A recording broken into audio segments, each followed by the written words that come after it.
안녕하세요. 우리의 인생을 리모델링 김인만입니다. 네, 뉴스가 하나 나왔는데 뉴스? 예, 서울 강남구 아파트 시가총액이 사상 처음으로 300조 원을 돌파했다고 합니다. 반대로 서울 외곽은 또 빠지고 있다고 합니다. 2025년 부동산 시장의 흐름을 좀 보자면 삼중양극화라고 하는데 삼중양극화. 그냥 양극화도 아니고 네. 첫 번째는 지역별. 최근에 조사 결과를 보게 되면 상위 20% 우리가 5분이라고 하는데 20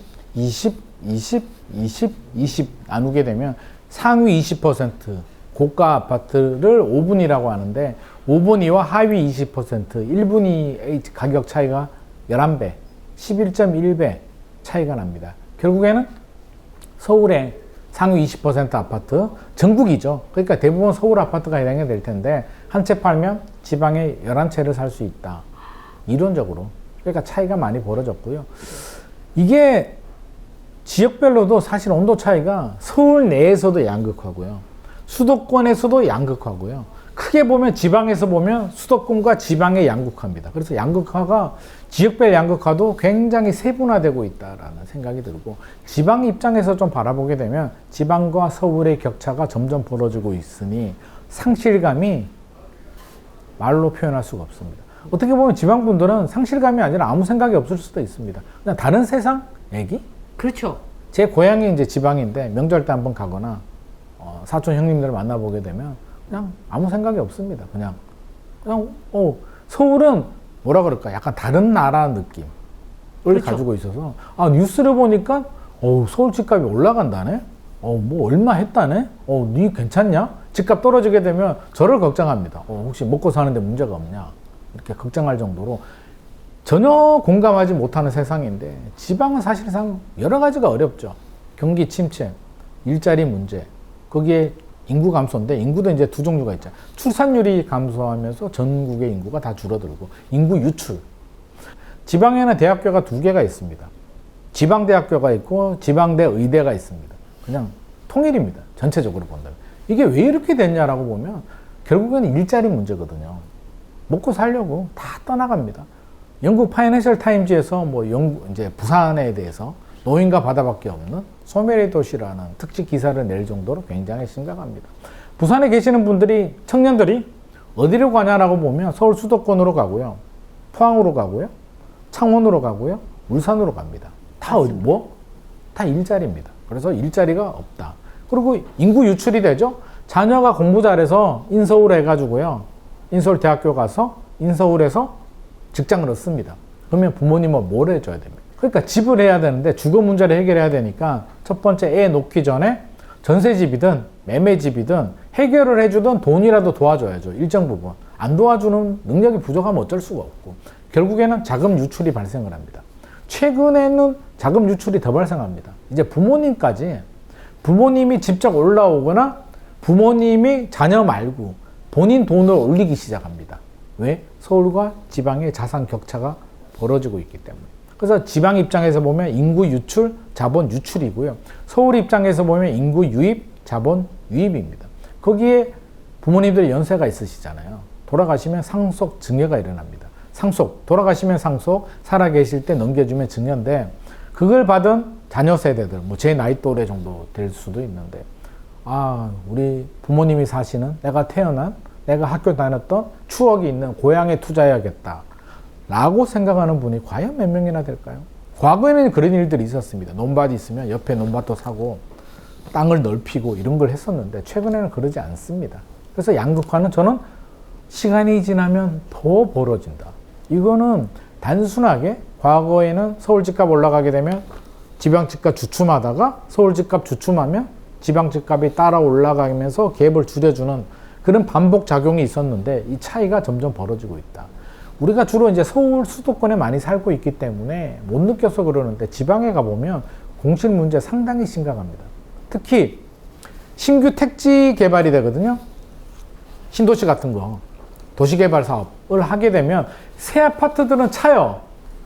최근에는 미분양도 많고 악성 미분양도 많습니다만 기본적으로 찹니다. 그러면 원도심, 구도심은 공동화 현상 무너집니다.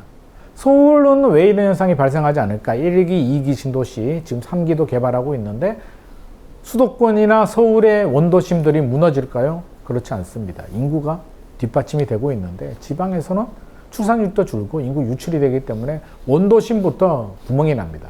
새 아파트만 차집니다. 상가? 말도 못합니다. 그냥 한 집 건너 하나가 아니라 한 4개 공실이면 하나 정도 차 있습니다. 구도심에 가보게 되면. 이런 문제들이 20년 후에 서울에도 발생을 할 수는 있는데 어떻게 됐든지 지역 간의 양극화는 상당히 많이 벌어졌고 새 정부, 이재명 정부에서 첫 번째로 풀어야 될 가장 중요한 숙제가 저는 양극화 문제 해결이 아닌가 싶습니다. 이것도 심각하죠. 아파트, 비아파트 어디 가고 싶습니까? 아파트. 노래도 나왔잖아요. 아파트. 그 윤수일의 아파트가 이제 82년도에 나왔는데 이제 아파트, 강남 아파트 시대가 열립니다. 강남 개발하게 되면서 별빛이 흐르는 다리를 건너 뭐 바람 부는 갈대숲을 지나 그게 강남이 그때 갈대도 있고 그랬기 때문에 이제 갈대숲을 지나 아파트를. 요즘은 그런 게 어디 있습니까? 다 개발이 됐죠. 그래서 최근에 다시 로제의 아파트가 등장을 합니다. 이게 노래가 시대 흐름을 알려주는 거거든요. 아파트 선호사상. 아파트 가고 싶죠? 너무 좋잖아요. 살기 좋고 편리하고 하나의 신분? 대한민국에서 아파트는 계급입니다. 들어갈 수 없잖아요. 그러면 이제 어쩔 수 없는 주거 사다리로 비아파트로 가야 되는데 비아파트 좋아서 가는 사람이 어디 있습니까? 근데 최근에 비아파트 빌라 같은 경우 거래량이 좀 늘어났습니다. 매매 거래량이 좀 늘어났습니다. 왜 이러냐라고 보면 전세 사기 때문에 전세 사기가 많이 발생합니다. 주로 아파트에는 전세 사기가 생기지 않습니다. 왜? 전세 가율이라고 하죠. 매매 가격에서 전세 가격 차이가 전세 가율인데 보통 아파트는 전세 가율이 서울 수도권에서는 50% 정도 되거든요. 그러면 전세금 안 줘? 어떻게? 경매 넘겨버리면 됩니다. 그러면 만약에 100이라고 본다면 한 80 정도에서 낙찰이 되거든요. 아파트는. 그러면 내가 50 정도잖아요. 그러면 내가 받고 나머지는 주인이 가지고 가니까 세입자 입장에서는 짜증나고 그냥 좀 불편할 뿐이지 경매 넘기면 됩니다. 그런데 비아파트는요. 전세 가율이 80에서 90%, 많게는 100%까지 됩니다. 높다는 얘기죠. 그러면 전세금 안 돌려준다? 예를 들어서 1억이라고 할까요? 매매 가격이 1억인데 전세가 9천이에요. 1억짜리 빌라 경매 넘기면 얼마에 낙찰이 될까요? 7천? 아파트보다 낮거든요. 막 유찰되고 이러니까. 그럼 나는 9천이 전세인데 못 받잖아요. 역전세 생깁니다. 그래서 고의적으로 처음부터 기망의 의도를 가지고 속이려고 사기를 치는 게 이제 원시적 사기고 나는 그럴 의도가 없었는데 본의 아니게 전세 가격이 떨어져서 못 돌려주게 되면 이제 후발적 사기가 되는데 어찌됐든지 간에 세입자는 못 돌려받죠? 불안하죠? 그렇게 되면 어떤 선택을 해야 될까요?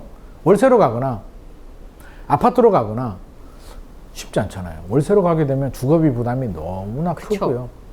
아파트로 가려니까 엄두가 안 나고요. 그러면 선택할 수 있는 방법은 사버리자. 그래서 최근에 빌라 매매가 늘어나고 있습니다. 좋아서 사는 건 아니고요. 또 빌라 매매가 늘어나는 이유는 이제 재건축 재개발 때문에. 서울은 그 모아타운이라든지 이런 소규모 정비 사업들이 굉장히 활발하기 때문에 아파트를 못 사니까 뭐라도 사야겠는데 빌라는 이왕이면 재개발 기대감이 있는 곳. 많이 진행된 곳은 프리미엄이 너무 높습니다. 한남 뉴타운 같은 경우는 프리미엄이 20억, 30억씩 합니다. 살 수가 없습니다. 그러면 구역 지정 초기 단계 또는 구역 지정이 안 된 곳들, 될까 말까 하는 곳에 미리 들어가서 선점을 하는데 그런 걸 좀 많이 투자를 하는데 시간이 좀 오래 걸릴 수도 있습니다. 어떻게든 양극화. 이게 전세 때문에 발생하는 양극화인데 공급 물량도 줄어듭니다. 비아파트는요. 왜? 전세가 안 맞춰지다 보니 재개발 지역들은 괜찮은데 그렇지 않은 지역들은 이제 신축 빌라들 같은 경우 건축하시는 분들은 땅을 사서 짓고 분양을 해서 수익을 남기는 구조였는데 땅값도 많이 올랐고요. 건축비도 천정부지 올랐고요. 그럼 높게 분양을 해야 되는데 높게 분양이 안 됩니다. 왜? 전세가 안 맞춰지니까. 전세 사기 때문에. 전세 소멸. 거의 비아파트 시장은 월세 비중이 75%, 80% 가까이 육박하고 있습니다. 전세가 사라졌습니다. 그러면 전세가 안 맞춰지는데 그 돈을 다 지불하고 5억, 7억짜리 신축 빌라를 분양받을 사람은 많지 않다. 그래서 공급 물량도 줄어든다. 주거 사다리도 줄어든다. 굉장히 어려운 상황입니다. 거기에 허그 보증보험도 사고가 계속 생기다 보니 더 강하게 한도를 규제를 하다 보니까 또 역전세가 또 생기는 거 악순환의 연속이기 때문에 우리는 아파트 시장과 비아파트 시장을 좀 구분해서 봐야 될 것 같고요.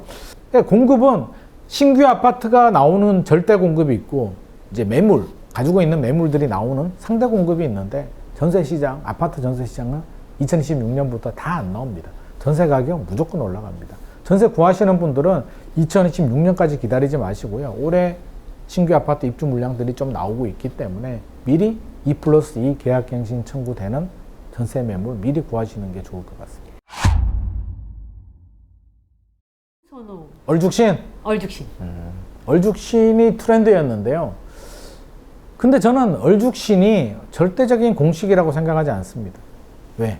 같은 값이면 신축 좋긴 하죠. 왜냐하면 요즘 젊은 세대들은 이제 저만 하더라도 어릴 때 부모님들이 아파트에 살지 않았거든요. 대부분 단독주택이거나 다세대나 뭐 연립이나 뭐 이런 데 대부분 살았잖아요. 근데 요즘 젊은 분들은 눈 뜨니까 아파트에 거주하시는 분들이 꽤 많이 있습니다.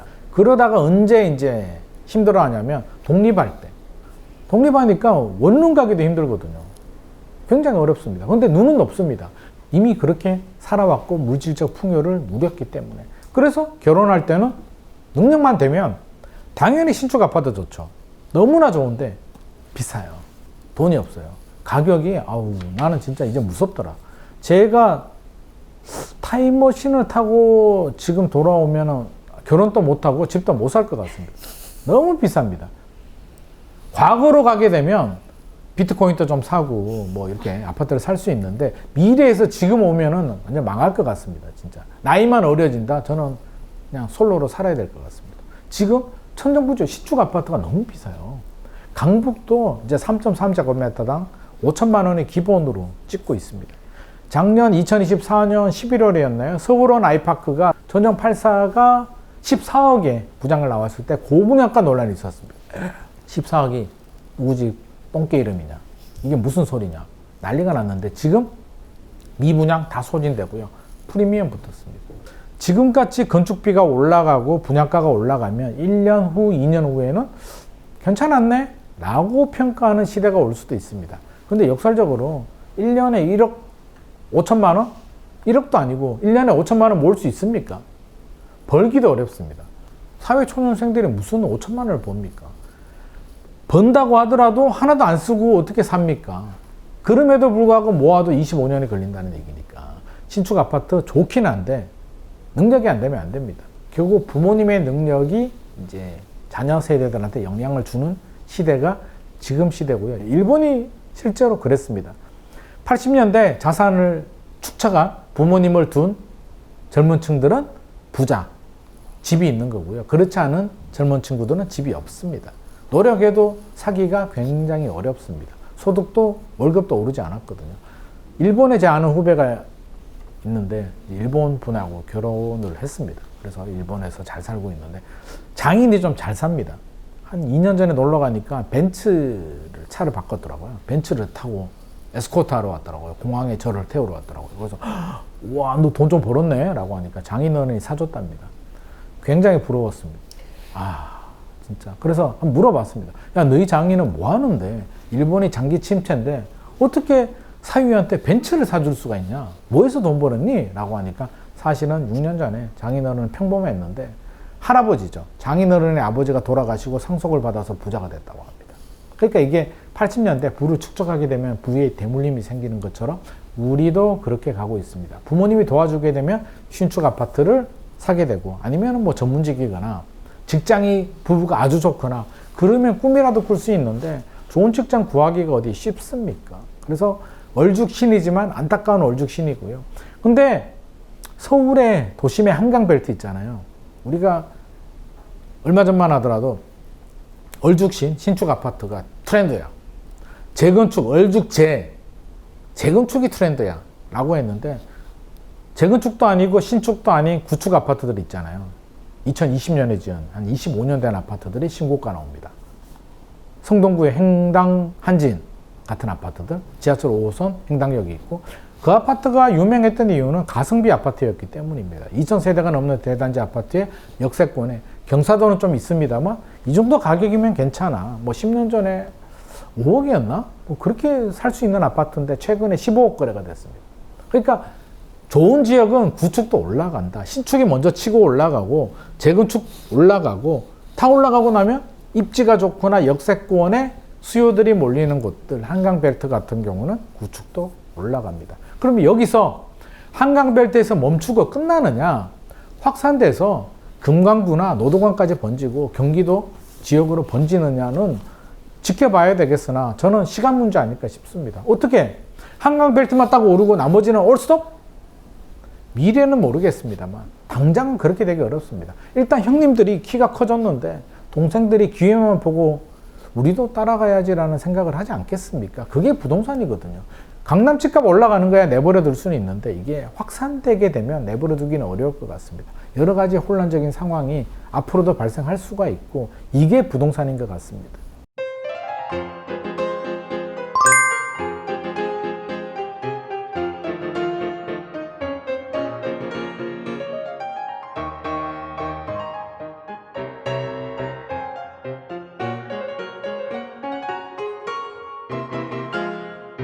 Votre toast, je peux vous le rendre, Seigneur, Seigneur,